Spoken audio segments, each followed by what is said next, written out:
So should the United States do away with the electoral college? Yes or no? Text us, 12news.com, or tell us at 12news.com/bullhorn. Welcome back. It's a question that comes up every 4 years, and especially after our contentious 2020 election. Can we get rid of the Electoral College?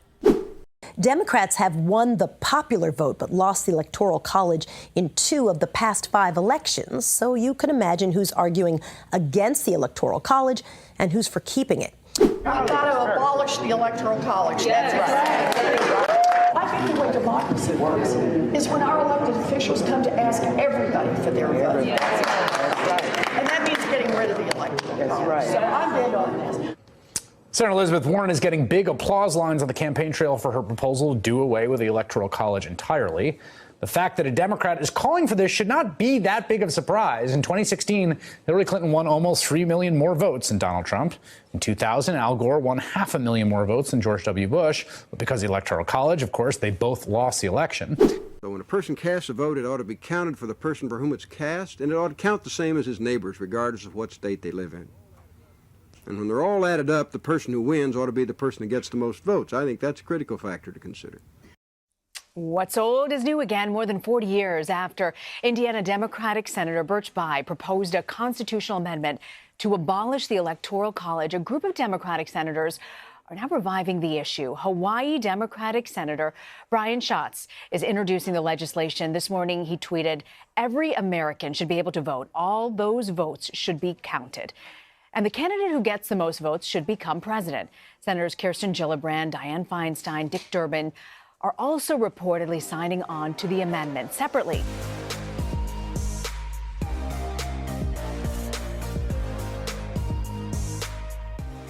In our last video, we discussed how in the Constitution, as written, the states were given checks and balances over the federal layer of government in 2 ways, the Senate and the Electoral College.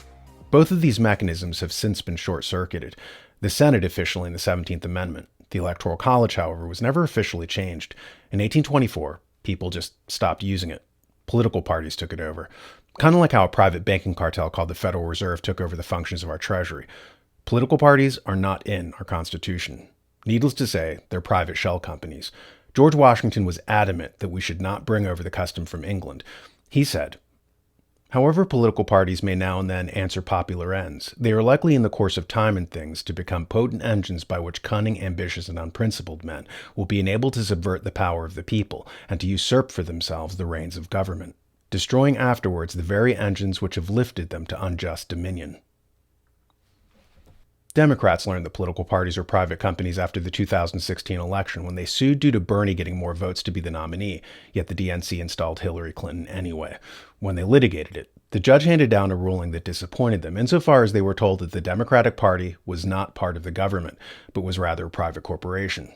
They didn't have to follow any set rules, and they could nominate a rock if they wanted to. The votes of Democrats didn't really matter. It was up to the party bosses who the nominee was. Who exactly are the party bosses? According to journalist Matt Bai in his book, The Argument, the Democratic Party is a front company owned by 3 billionaire families, the Soroses, the Sandlers, and the Lewises. It's these oligarchs who choose the nominees, not the voters. As G. Edward Griffin pointed out, the oligarchs select the candidates even before the process starts, and it's only from this narrow range of pre-approved stalking horses that the average voter gets to vote on. Kind of like a mother who doesn't like her 6-year-old's fashion choices and pre-selects 2 different outfits.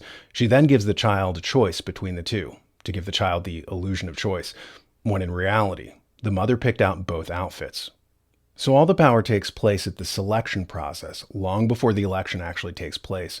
According to the Constitution, it wasn't supposed to be political parties doing this. Before 1824, if you wanted to be a candidate, you went to the Electoral College and you pleaded your case before the delegate from Vermont or the delegate from Georgia or the delegate from New York. These representatives were sent out by their state legislatures. So it was the states who had the power, not George Soros. Imagine how different things would be if the states were picking our presidents. We wouldn't have things like illegal immigration due to the damage that this does to the border states. A million things would be different if we followed the Constitution and allowed the states the proper authority vested in them to pick the president. It would also take voter fraud off the table. No popular elections means no voting machines. Think of it this way. The president was supposed to be above party politics like a Supreme Court justice. They were supposed to be installed by the state legislatures, not by popular elections. The scam you see today, especially like that on display in the opening compilation clip, is the disempowering of the states, shifting the process from one regarding the states to one regarding the people. Thomas Jefferson was adamant that the Constitution was a contract between the states. See here. Marshall's first answer on the authority of the Constitution was both simple and deceptively profound. In heart and sentiment, as well as by birth and interest, he wrote, I am an American, attached to the genuine principles of the Constitution, as sanctioned by the will of the people for their general liberty, prosperity, and happiness. The key Marshall phrase was that the Constitution was sanctioned by the will of the people. At the time, Jefferson was challenging that fundamental premise as wrong and destructive. In his Kentucky resolutions, he contended that the Constitution's authority derived from the states, not from the people. By getting rid of the Electoral College, as the Democrats want to do, and making it as if the people are supposed to decide, and by people, they really mean billionaire oligarchs, they're sneakily shifting power away from the states. Charles Beard talks about this early conflict on how power was supposed to be apportioned, by the states or by the people. A government founded on states or people. The compromise. Defeated in their attempt to limit the convention to a mere revision of the Articles, the spokesmen of the smaller states redoubled their efforts to preserve the equality of the states. The signal for a radical departure from the Articles on this point was given early in the sessions, when Randolph presented the Virginia Plan. He proposed that the new national legislature consist of two houses, the members of which were to be apportioned among the states according to their wealth or free white population, as the convention might decide. This plan was vehemently challenged. Patterson of New Jersey flatly avowed that neither he nor his state would ever bow to such tyranny. As an alternative, he presented the New Jersey Plan, calling for a national legislature of one house representing states as such, not wealth or people, a legislature in which all states, large or small, would have equal voice. Wilson of Pennsylvania, on behalf of the more populous states, took up the gauntlet which Patterson had thrown down. It was absurd, he urged, for 180,000 men in one state to have the same weight in national councils as 750,000 men in another state. The gentleman from New Jersey, he said, is candid. He declares his opinion boldly. I will be equally candid. I will never confederate on his principles.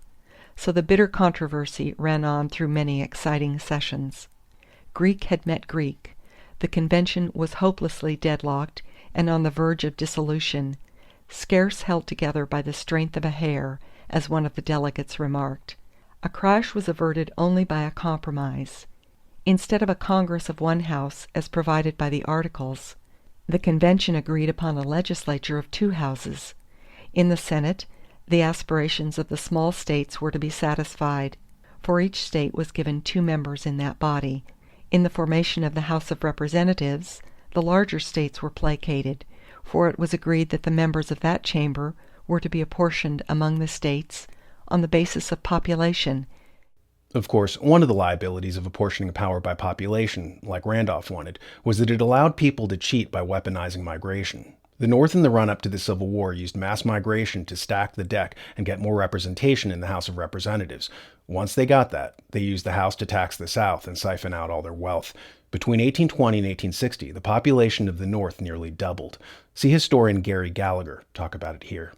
The North was increasing far more rapidly in population during the antebellum decades than was the South. There was more immigration by far.